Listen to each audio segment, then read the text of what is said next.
तो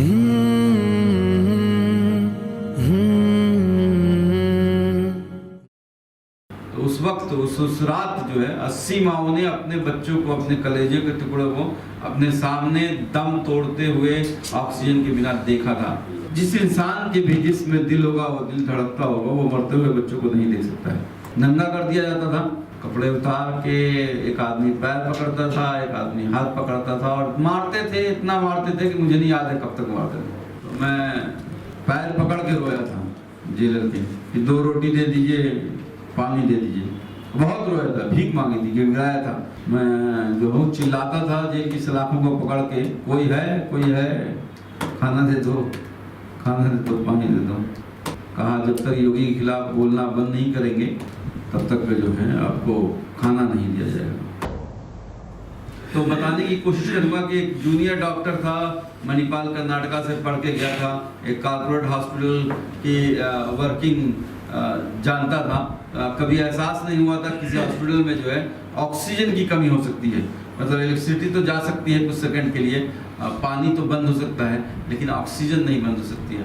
oxygen is a life saving emergency drug. It's a drug and it's essential drug list में आता है। BRD medical college में 54 hours oxygen नहीं थी, 54 घंटे।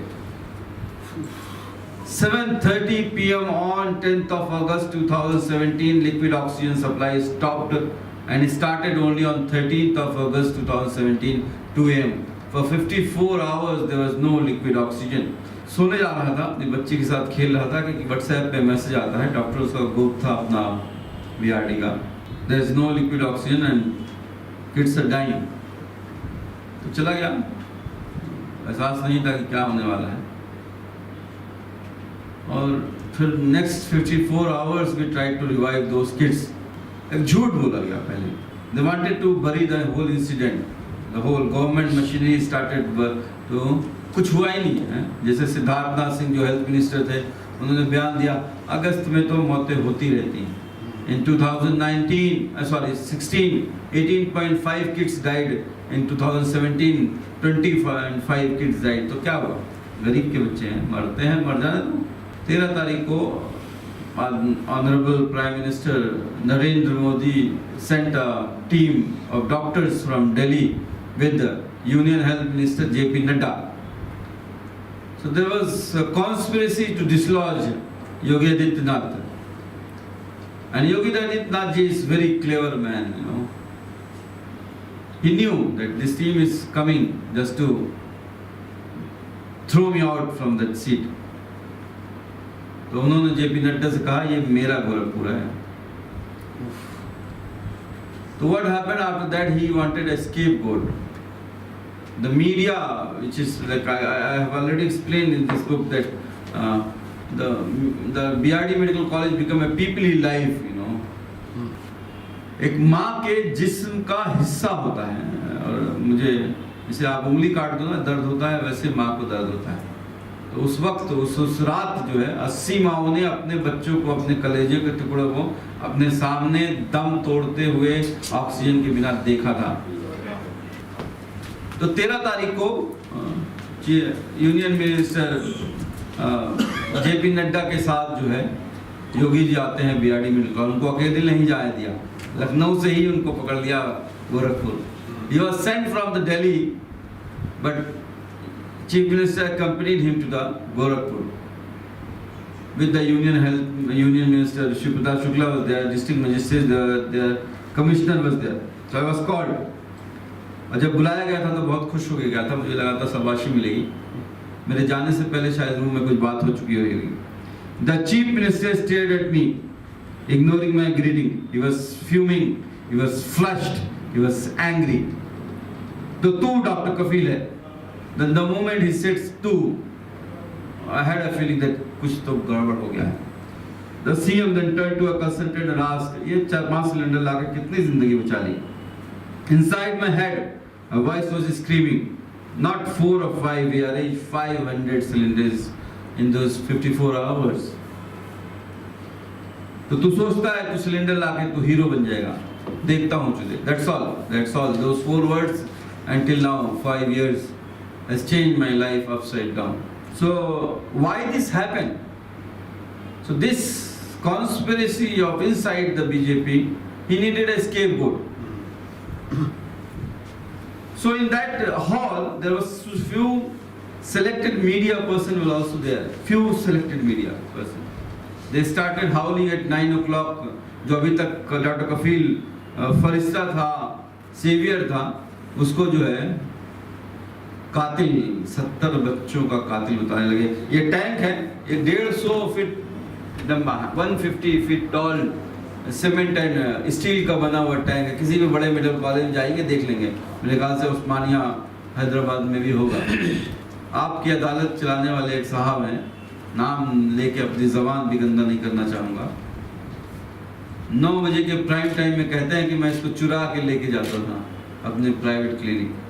Sir professor, head of the department बनने के लिए आपको प्रोफेसर होना होता है, 2 इंटरनेशनल पेपर जो है पब्लिश करने होते हैं। आई joined BRD Medical College on 8th of August 2016 and I have given my appointment letter here in as a proof, you know। पर उनको किसी ने मुझे जो है हेड ऑफ द डिपार्टमेंट बना दिया, किसी ने सुपरिटेंडेंट बना दिया। Times now reliable channel, 9 o'clock 70 बच्चों का कातिल, वाइस प्रिंसिपल डॉक्टर कफील खान। मैंने RTI डाली, योगी जी से पूछा भाई वाइस प्रिंसिपल कौन था, तो उन्होंने कहा ऐसी कोई पोस्ट ही नहीं है। तो मैंने टाइम्स नाउ को नोटिस भेजा कि भाई बताइए, आपके एंकर ने तो मुझे वाइस प्रिंसिपल बना दिया था। तो उन्होंने कहा सॉरी, वो एंकर आजकल वो आर कुछ करके चलाते हैं। तो दूसरा क्वेश्चन जो है, उसके बाद जो है FIR होती है, जेल जाता हूँ। तो फिर मैंने जुडिशरी के बारे में भी लिखा है। लोअर कोर्ट से मेरी बेल रिजेक्ट करते वक्त जज साहब ने कहा कि बहुत प्रेशर है डॉक्टर साहब, I know you are innocent but what to do, ऊपर से बड़ा प्रेशर है। तो मैंने कहा my lord, who is above you, who is above you my lord. 9 महीने बाद जब जो है मैंने एक लेटर लिखा 10 पेज का पूरी दुनिया के लिए, और आई एक्सप्लेन एवरीथिंग। जेल में था तो सजदा करता था, तो बहुत रोता था अल्लाह से कि भाई मैं तो बच्चों की जान बचाने गया था, आप मुझे क्यों सजा दे रहे हो। तो जवाब नहीं आता था। जब जेल के बाहर आया तो हजारों की भीड़, क्योंकि 9 महीने कोई मिलने नहीं आया था। 9 महीने not even a single person from the community और पूरे ऑल ओवर इंडिया, कोई nobody came to meet me. 2 तारीख को बकरीद के दिन जब गिरफ्तार हुआ था, तो वाइफ से जब मुलाकात हुई तो बताया उन्होंने कि वो थी उनकी मतलब मेरी भाभी, मेरी अम्मी जान और मेरा भाई तो हज करने गए थे, और बड़े वाले भाई हाई कोर्ट और लखनऊ के चक्कर लगा रहे थे। तो न सवई बनी, न कुर्बानी हुई, न कोई पूछने भी आया घर में कि आपके घर खाना बना है, चूल्हा भी नहीं जला। लोग इतने डर जाते हैं। We became untouchable in my own birthplace. We belong to upper middle class. मेरा नाना जो है वहाँ के जमींदार थे गोरखपुर के, बन्ने बाबू, एंड मेरी पूरी खानदान वहाँ पे है, लेकिन कोई भी आया नहीं पूछने कि 2 औरतें घर में अकेले खड़ी, अकेले हैं और 50-50 पुलिस वाले को परेशान कर रहे हैं। ये टैंक जब खत्म हो गया तो पूरे मेडिकल कॉलेज की ऑक्सीजन खत्म हो गई। तो सिर्फ बच्चे नहीं मरे हैं भाई, एवरीबडी डाइड। ये सिर्फ मेरी कहानी नहीं है, ये 79 माओ की कहानी है, जो आज भी 5 साल बाद उस योगी के से इंसाफ की मांग कर रहे हैं, जिसने सिर्फ इसलिए सप्लायर को पैसे नहीं दिए क्योंकि 10% कमीशन देना चाहिए था। बहुत दिनों बाद सरकार आई है, सरकार को पैसे की जरूरत है। ये मैंने लेटर्स लगाए हुए हैं सर। ये लेटर जो है 6 अप्रैल 2017 का है, जिसमें चीफ मिनिस्टर उत्तर योगी आदित्यनाथ को और हेल्थ मिनिस्टर को लिखा गया है कि मेरे पैसे वापस दे दो। ये लेटर 9th of August 2017 का है, जस्ट 24 घंटे पहले, जिसमें लिखा है कि अगर ऑक्सीजन मुझे 68 लाख रुपए नहीं दिए तो ऑक्सीजन खत्म हो जाएगी। 24 घंटे पहले, और कहते हैं उनको पता ही नहीं था। बहरहाल जब जेल से निकला था तो सोचा था जिंदगी आसान हो जाएगी और नौकरी वापस मिल जाएगी।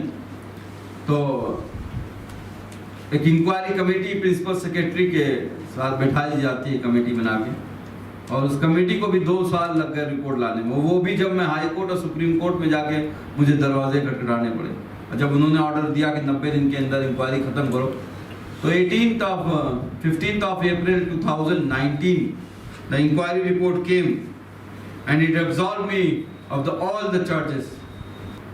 तो जिसको पढ़ाया जाता है कि इंसान को इंसान से जो है नफरत फैलानी है, उसको लगा ये भड़का हुआ भाषण है। उन्होंने कहा पकड़ो, फिर NSA लगाया गया, टेररिस्ट बना दिया गया। मुंबई से गिरफ्तार किया था, अलीगढ़ ले जाने में 3 दिन लगा दिए। नंगा कर दिया जाता था, कपड़े उतार के एक आदमी पैर पकड़ता था, एक आदमी हाथ पकड़ता था, और मारते थे, इतना मारते थे कि मुझे नहीं याद है कब तक मारते थे। आँख खुलती थी तो किसी जीप में रहता था या किसी और बिल्डिंग में रहता था, और फिर मारते थे। They were drunk and I could see the hatred in their eyes, क्योंकि गाली बकते थे और वो यूनिफॉर्म में तो कभी नहीं रहते थे। हालांकि कहते हैं वो STF वाले थे, special task force from the Uttar Pradesh police पूरी। लेकिन एक बात का ख्याल रखा कि मेरी हड्डी वगैरह ना टूटे, उससे भी मैं टूटा नहीं, पर भूख ने तोड़ दिया था। सच बताऊं, जब मथुरा जेल पहुंचा था तो मैं पैर पकड़ के रोया था जेलर के कि 2 रोटी दे दीजिए, पानी दे दीजिए। बहुत रोया था, भीख मांगी थी, गिड़गिड़ाया था। CA NRC सब भूल गया था, डॉक्टर भूल गया था, एक्टिविस्ट भूल गया था, और उसने जो है मुझे सॉलिटरी कन्फाइनमेंट में डाल दिया। कहा जब तक योगी के खिलाफ बोलना बंद नहीं करेंगे तब तक जो है आपको खाना नहीं दिया जाएगा। शायद उसके बाद शायद वो आते तो शायद मैं मान भी जाता, लेकिन आए ही नहीं 2-3 दिन तक। मैं जो हूँ चिल्लाता था जेल की सलाखों को पकड़ के, कोई है, खाना दे दो, खाना दे दो, पानी दे दो। मैं अपनी शर्ट खा गया था, जो शर्ट पहने हुए, और बाहर जो घास उगती है उसको चबाता था। जब इस्तिंजा करने जाता था तो यूरिन की ड्रॉप गिरती थी तो इतना सीवियर पेन होता था कि जिसे लगता था यूरिटिक स्टोन हो गया। मैं चिल्लाते चिल्लाते बेहोश हो जाता था, फिर उठता था, देखता था फिर अंधेरा है, फिर चिल्लाता था, फिर बेहोश हो जाता था। पता ही नहीं चला कि 2-3 दिन गुजर गए। कोर्ट ने इंटरवेंशन ना किया होता, भाई अगर ना आए तो शायद मुझे हवा में जो है चिकन, मटन, पेस्ट्री और केक दिखाई देते थे, और मैं पकड़ने के लिए भागता था। मुझे लगता था मैं जो हूं उसे मैं खा सकूंगा, पर फिर भी बच गया जिंदा।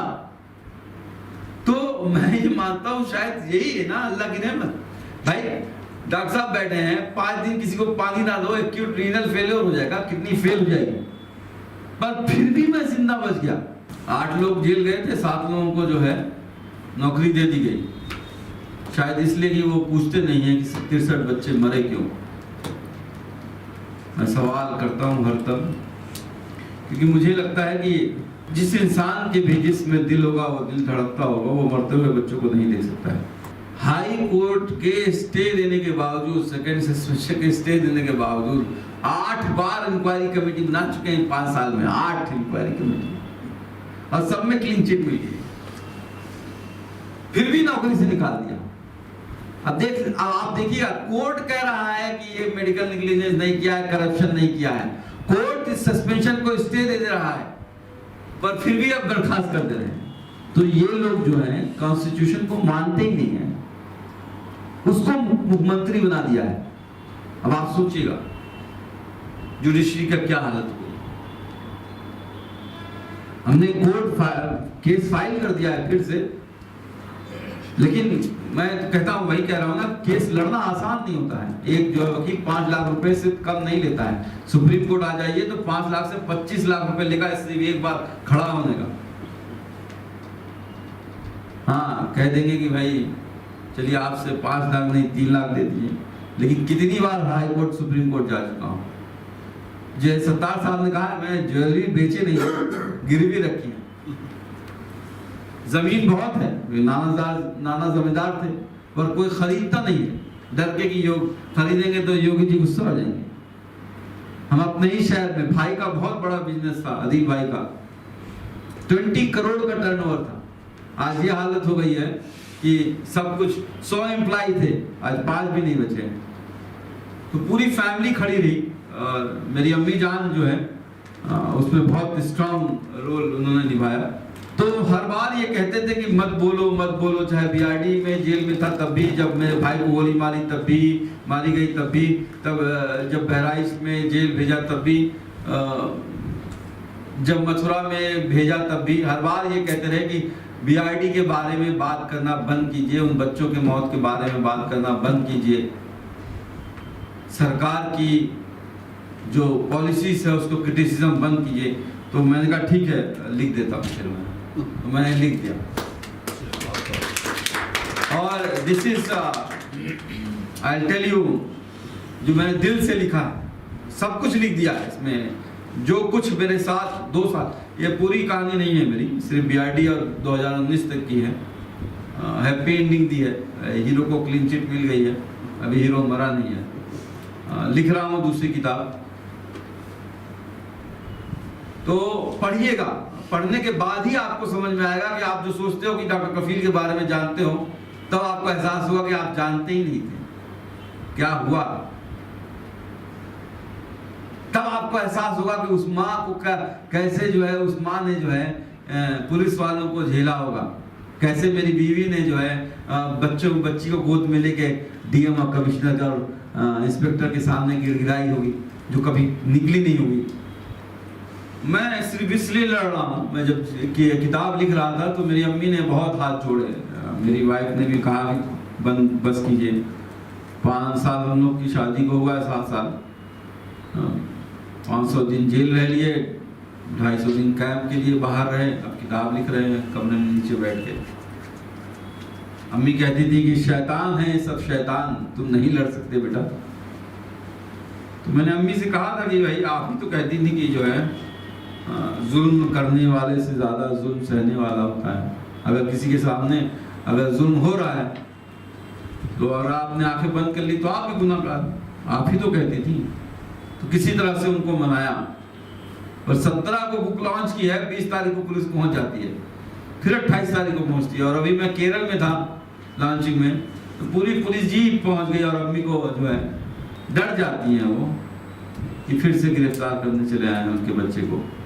लोग डर जाते हैं, कॉलोनी या फिर जो है आपसे बात करना बंद कर देती है, फिर आपसे बिजनेस करना बंद कर देती है।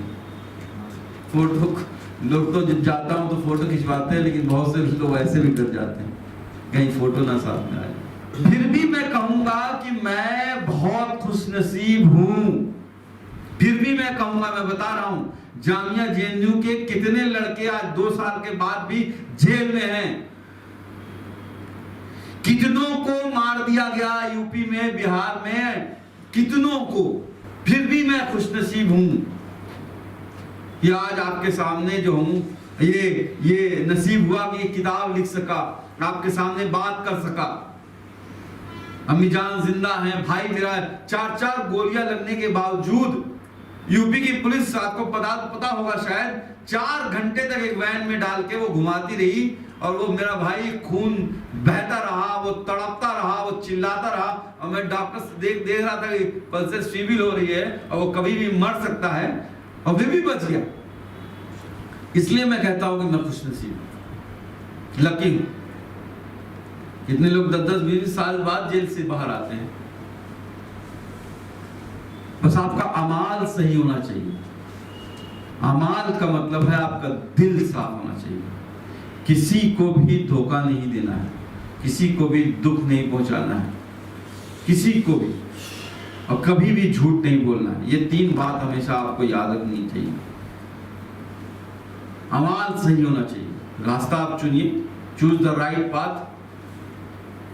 If your heart says that is wrong, don't do it.